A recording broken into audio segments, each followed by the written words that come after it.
అందరికీ నమస్తే. Welcome to our channel అభిరుచి వంటలు. పీతలంటే తెలియని వారు ఎవరుంటారండి? ఈ పీతలతో పులుసు, ఇగురు, ఫ్రై కూడా చేసుకోవచ్చు.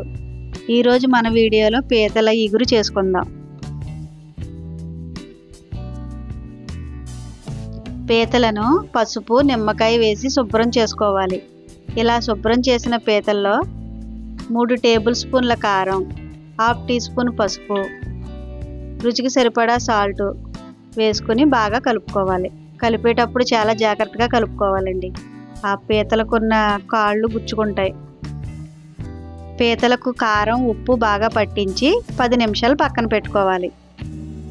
ఇప్పుడు మిక్సీ జార్ తీసుకుని ముందుగా కట్ చేసుకున్న ఆనియన్ ముక్కలను, పచ్చిమిర్చి, టమాటా, అల్లం, వెల్లుల్లి వేసి మెత్తని పేస్ట్ లాగా మిక్సీ పట్టాలి.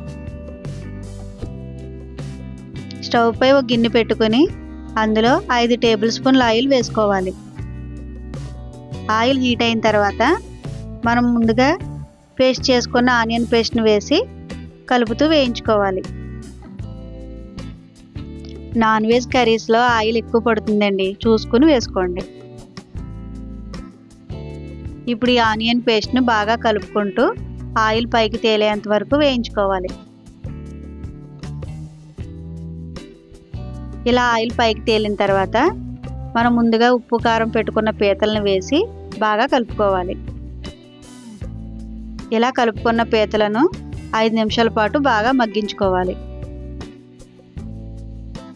5 నిమిషాల పాటు మగ్గిన తర్వాత ఇందులో వాటర్ను వేసుకోవాలి.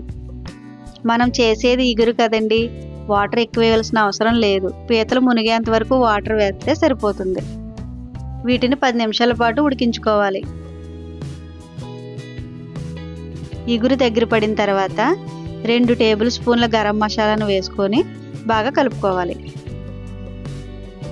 నేను తీసుకున్న పీతలు మీడియం సైజులో ఉన్నాయి కాబట్టి కాళ్ళను అలాగే ఉంచానండి.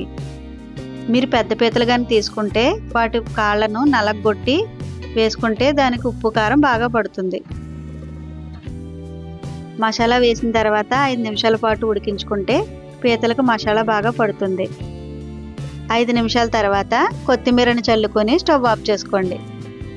వేడి వేడిగా పీతల ఇగురు రెడీ. ఈ వీడియో నచ్చితే లైక్ చేయండి మరియు సబ్స్క్రైబ్ చేయండి.